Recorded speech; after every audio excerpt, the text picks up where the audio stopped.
ഡുണ്ടുമോൾ, എന്നെ നിങ്ങൾ മറന്നിട്ടില്ലല്ലോ അല്ലേ? ഞാൻ മുൻപ് പറഞ്ഞു തന്ന കഥകളും പാട്ടുകളുമെല്ലാം നിങ്ങൾക്ക് ഒത്തിരി ഇഷ്ടമായെന്ന് എനിക്കറിയാം. അതുപോലെ ഇത്തവണയും നല്ല കുറേ കഥകളും രസകരമായ പാട്ടുകളുമായി ഞാൻ നിങ്ങളുടെ അരികിലേക്ക് വന്നിരിക്കുകയാണ്.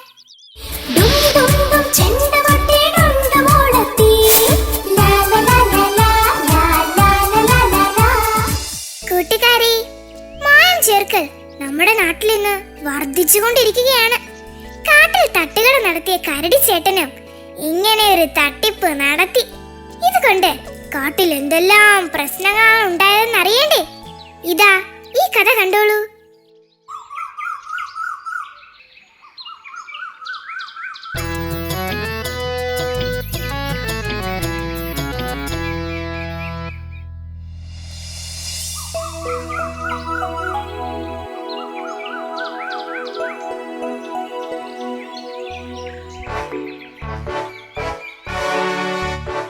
ഒരു ചായ പറഞ്ഞിട്ട് മണിക്കൂർ ഒന്നായി. ഇന്നെങ്ങാനും ചായ കിട്ടുമോ? ആനപ്പൻ സാർ തിടുക്കം കൂട്ടല്ലേ. ചായ നന്നായി ചൂടാറ്റി തന്നില്ലെങ്കിൽ തുമ്പിക്കൈ പൊള്ളും. ഞാനിതൊന്ന് ചൂടാറ്റിക്കോട്ടെ. ഞാൻ പറഞ്ഞത് കപ്പ ബിരിയാണി ആയിരുന്നു. അതാണ് ഈ അടുപ്പിലിരിക്കുന്നത്. കാട്ടിൽ കപ്പ സപ്ലൈ ചെയ്യുന്ന തൊരപ്പനല് കപ്പ കൊണ്ടുവരാൻ വൈകി. അതാണ് കപ്പ ബിരിയാണി റെഡിയാവാൻ താമസിച്ചത്. കുറച്ചു നേരം കൂടി വെയിറ്റ് ചെയ്യൂ, ഇപ്പൊ ശരിയാക്കി തരാം. പറ്റില്ല, എനിക്ക് പോയിട്ട് ഒരുപാട് ജോലിയുണ്ട്. ഞാൻ പോകുന്നു. പോകല്ലേ കടുവച്ചാരെ. നല്ല കാട്ടുപോത്തിന്റെ നട്ടല്ലിട്ട് പുഴുങ്ങിയ കപ്പ ബിരിയാണിയാണ്. അത് കഴിച്ചിട്ട് പോകരുതോ? കാട്ടുപോത്തിന്റെ എല്ലിട്ട് പുഴുങ്ങിയതാണെങ്കിൽ അത് കഴിച്ചിട്ട് പോകാം. ആനപ്പൻ സാറേ, ഇതാ ചായ. ഓ, എന്തൊരു മധുരം! ആനപ്പൻ സാറായതുകൊണ്ട് മധുരം ഇത്തിരി കൂട്ടിയിട്ടതാ. കൊള്ളാമോ? എനിക്ക് മധുരം കഴിക്കാൻ പാടില്ലെന്ന് നിനക്കറിയില്ലേ? മധുരമിടാത്ത ചായ വേണമെന്നല്ലേ ഞാൻ നിങ്ങളോട് പറഞ്ഞത്? ചായ വേണമെന്ന് മാത്രമേ ആനപ്പൻ സാറ് പറഞ്ഞുള്ളൂ. മധുരം വേണ്ടെന്ന് പറഞ്ഞതൊന്നും ഞാൻ കേട്ടില്ല. തന്റെ ചെവിക്ക് എന്തോ കുഴപ്പമുണ്ട്.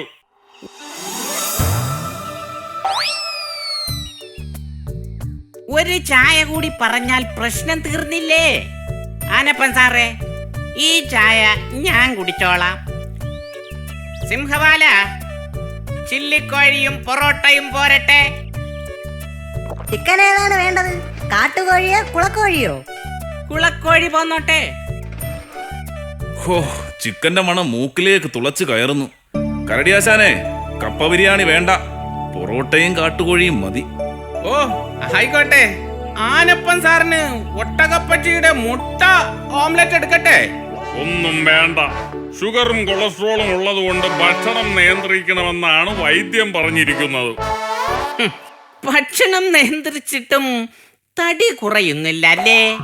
യോഗ പരിശീലിക്കാമായിരുന്നില്ലേ?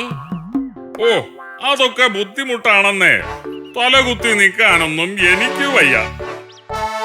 ഇതാ പൊറോട്ടയും കോഴി. ഇതാ ആനപ്പൻ സാറിന് മധുരമിടാത്ത ചായ. സിംഹവാല, മഴയ്ക്കുള്ള ലക്ഷണം കാണുന്നുണ്ട്. ഇന്ന് കട നേരത്തെ അടയ്ക്കേണ്ടി വരും. സിംഹവാല, ബാക്കി വന്ന കപ്പ ബിരിയാണി ആ വേസ്റ്റ് കുഴിയിലേക്ക് കൊണ്ടുപോയി കളഞ്ഞേക്ക്. എന്താ ആശാനേ ഇത്? ഇത്രയും കപ്പ ബിരിയാണി കൊണ്ടുപോയി കളയാനോ? അല്ലാതെ പിന്നെ ഇതെന്തു ചെയ്യാനാ? നമ്മളെ കൊണ്ട് തന്നെ തിന്നു തീർക്കാൻ പറ്റുമോ? ആശാനിനിയും കച്ചവടം ചെയ്ത് ജീവിക്കാൻ പഠിച്ചിട്ടില്ല. ഇതൊന്നും കളയേണ്ട ആവശ്യമില്ലെന്നേ. എടുത്തു വെച്ചിട്ട് നാളെ ചൂടാക്കി കൊടുക്കണം. ഇന്നത്തെ നഷ്ടം നാളത്തെ ലാഭം, അല്ലാതെ പിന്നെ. എന്നാലും അത് വേണോ? എന്റെ ആശാനെ, എന്നും ഈ തട്ടുകട കൊണ്ട് ജീവിക്കാനാണോ പരിപാടി? ഒരു 5 സ്റ്റാർ ഹോട്ടലൊക്കെ ആശാനും വേണ്ടേ? വെറുതെ ആഗ്രഹിച്ചിട്ട് കാര്യമുണ്ടോടാ? ഉണ്ട്. ആശാനൊന്ന് മനസ്സ് വെച്ചാൽ ഈ തട്ടുകടയിൽ നിന്ന് കാശുണ്ടാക്കി ഇവിടെ തന്നെ ഒരു 5 സ്റ്റാർ ഹോട്ടൽ പണിയാം. 5 star hotel? എനിക്ക് സങ്കല്പിക്കാൻ പോലും കഴിയുന്നില്ലേ. കഴിയണം ആശാനെ, കഴിയണം. ആശാൻ മുതലാളിയും ഞാൻ മാനേജരായും ആ ഹോട്ടലിൽ അങ്ങനെ സുഖിച്ചിരിക്കുന്നത് ഞാൻ സ്വപ്നം കണ്ടു. ഓ, ഞാനതൊന്ന് കാണട്ടെ. ആശാനെ ആശാനെ, സ്വപ്നം കണ്ട് ഇവിടെ ഇങ്ങനെ ഇരുന്നാൽ മതിയോ? നമുക്ക് പോകണ്ടേ? അയ്യോ, സമയം ഒരുപാടായല്ലേ, നമുക്ക് പോകാം.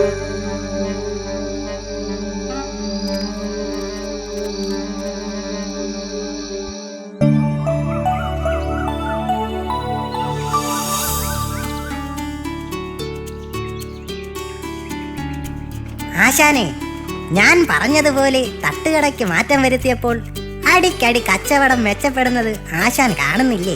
തീർച്ചയായും നിന്നെ കിട്ടിയത് എന്റെ ഭാഗ്യമാണ്. ഇതുപോലെ ഒരു വർഷം കച്ചവടം നടന്നാൽ അടുത്ത വർഷം നമുക്ക് ഈ കാട്ടിൽ ഒരു 5 സ്റ്റാർ ഹോട്ടൽ പണിയാം. നമ്മൾ കൊടുക്കുന്ന ഭക്ഷണത്തിന്റെ മേന്മയല്ല, കടയുടെ ഭംഗിയും നമ്മുടെ ഈ വേഷവിധാനങ്ങളും ഒക്കെയാണ് എല്ലാവരെയും ഇവിടേക്ക് ആകർഷിക്കുന്നത്. അതു പിന്നെ എനിക്കറിയില്ലേ. 4 ദിവസമായ ചിക്കനും മട്ടനും കപ്പ ബിരിയാണിയും ഒക്കെ അല്ലേ നമ്മൾ ഇവിടെ ചൂടാക്കി കൊടുക്കുന്നത്. അതെ അതെ, കഴിക്കുന്നവർക്കെല്ലാം നിറഞ്ഞ സംതൃപ്തി, ഒരു പ്രത്യേക രുചിയാണെന്നാണ് എല്ലാവരുടെയും അഭിപ്രായം. പെട്ടിയിൽ പണം വീണമെങ്കിൽ ഇങ്ങനെ തന്നെ കച്ചവടം ചെയ്യണം. അതാ 2 പേർ വരുന്നുണ്ട്. ഇവിടെ എന്താണുള്ളത്? സിംഹവാല, കാട്ടിലെ പള്ളിക്കുടത്തിലേക്ക് 25 ഷവർമ ആനപ്പൻ സാറ് ഓർഡർ ചെയ്തിട്ട് പോയതാണ്. അത് വേഗം കൊണ്ടുപോയി കൊടുക്കണം കേട്ടോ. ഇപ്പൊ തന്നെ കൊണ്ടുപോയി കൊടുത്തേക്കാം. ഹലോ, ഇവിടെ എന്താണുള്ളതെന്ന്? ഉപ്പനെ ഉപ്പിലിട്ടത്, നത്തിനെ കൊത്തിയെരിഞ്ഞത്, കടുവയെ കടുകിട്ട് വറുത്തത്, കുറുക്കനെ കുറുക്കി വെറ്റിച്ചത്, പിന്നെ കാട്ടുകോഴി, കുളക്കോഴി, കാലം കോഴി, ഇങ്ങനെ ചിക്കൻ ഐറ്റം വേറെയും. ഇവിടെ ഷവർമ ഇല്ലേ? ഉണ്ടല്ലോ ആശാനെ, ഞാൻ ഈ ഷവർമ സ്കൂളിൽ കൊണ്ടുപോയി കൊടുത്തിട്ട് വരാം.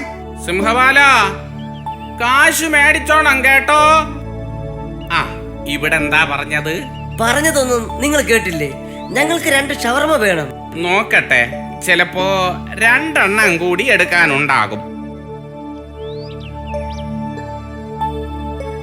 എന്താ അച്ഛാ ഈ ഷവർമ? അത് പണ്ട് ഈ കേരള നാട്ടിൽ വർമ്മമാരുണ്ടാക്കി കഴിച്ചിരുന്ന ഒരു സാധനമാണ് ഷവർമ. ഓ, അത് ശരി. ഇതാ ഷവർമ, ഇനി ഉണ്ടാകില്ല കേട്ടോ.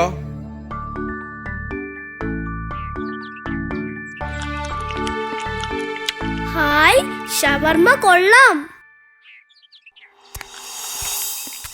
കരടിയാശാനെ, ഞാൻ ഇന്നലെ കഴിച്ചിട്ട് പോയ ആ മാർത്താണ്ഡ വർമ്മ ഒരെണ്ണം വേണമല്ലോ. മാർത്താണ്ഡ വർമ്മയല്ലടോ, ഷവർമ. ഓ, എന്ത് വർമ്മയെങ്കിലും ആവട്ടെ, ഒരെണ്ണം പൊതിഞ്ഞെടുത്തോ. കടുവച്ചാരെ, ഷവർമ ഉണ്ടാകില്ല, മുഴുവനും തീർന്നു. എന്താ പറഞ്ഞേ? മുഴുവൻ തീർന്നെന്നോ? കച്ചവടവും കടയും എല്ലാം മെച്ചപ്പെട്ടപ്പോൾ പഴയ പറ്റുപടിക്കാരെ മറന്നോ? കടുവച്ചാരെ, വെറുതെ വഴക്കുണ്ടാക്കാൻ നിക്കല്ലേ.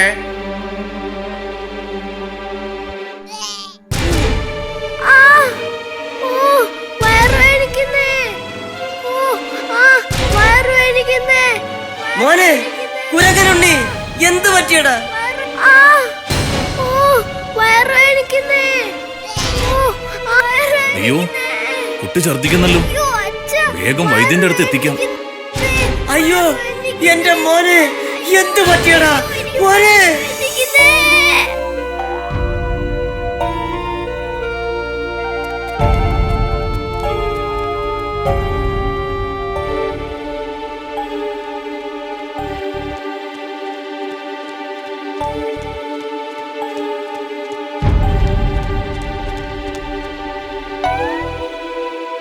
സിംഹവാല, ഒന്ന് വേഗം വാ. എന്ത് പറ്റി ആശാനെ? എടോ, ആകെ പ്രശ്നമായി. ഇവിടെ വന്ന് ഷവർമ കഴിച്ച ആ കുരങ്ങച്ചന്റെ മകൻ ഛർദിച്ച് അവശനായി. ആണോ? എന്നിട്ട്? താങ്ങിയെടുത്ത് വൈദ്യന്റെ അടുത്തേക്ക് കൊണ്ടുപോയിട്ടുണ്ട്. ആശാൻ ഇന്നലെ കളയാൻ വെച്ചിരുന്ന കാട്ടുകോഴിയുടെ ഇറച്ചി കൊണ്ടാണ് ഞാൻ ഷവർമ ഉണ്ടാക്കിയത്. അത് നീ എന്നോട് പറഞ്ഞിരുന്നില്ലല്ലോ. അത് ഞാൻ മറന്നുപോയി. സിംഹവാല, ഇനി നമ്മൾ എന്ത് ചെയ്യും? ഇനി നമ്മളൊന്നും ചെയ്യണ്ട, എല്ലാം അവര് വന്ന് ചെയ്തോളും.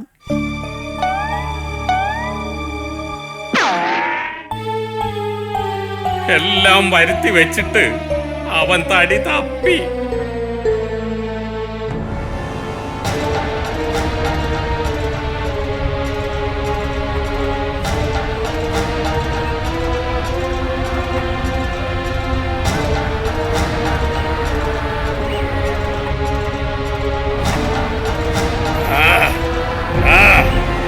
നീ സ്കൂൾ കുട്ടികൾക്ക് മോശപ്പെട്ട ഷവർമ കൊടുത്തയച്ചു അല്ലേ? നിന്നെ ഞാൻ ശരിയാക്കുമെടാ. അയ്യോ, നിങ്ങൾ എന്നെ കൊല്ലല്ലേ, എനിക്ക് തെറ്റു പറ്റിയതാടേ. ഇവനെ ഉപദ്രവിച്ചതുകൊണ്ട് കാര്യമില്ല. 25ഓളം കുട്ടികളെയാ വൈദ്യശാലയിൽ എത്തിച്ചിരിക്കുന്നത്. ആ കൂട്ടത്തിൽ നിന്റെ മകനുമുണ്ട്. എന്റെ മോനോ? അതെ, നീ കൊടുത്തയച്ച വിഷാംശം കലർന്ന ഷവർമ നിന്റെ മകൻ കരടിക്കുട്ടനും കഴിച്ചു. എന്റെ പൊന്നുപോലെ കരടിക്കുട്ട. ജോലിയുടെ ഭാഗമായിട്ടാണെങ്കിലും ദാനമായിട്ടാണെങ്കിലും നന്മ നിറഞ്ഞ മനസ്സോടെ നല്ല ഭക്ഷണം കൊടുത്താൽ അത് മഹാപുണ്യമാണ്.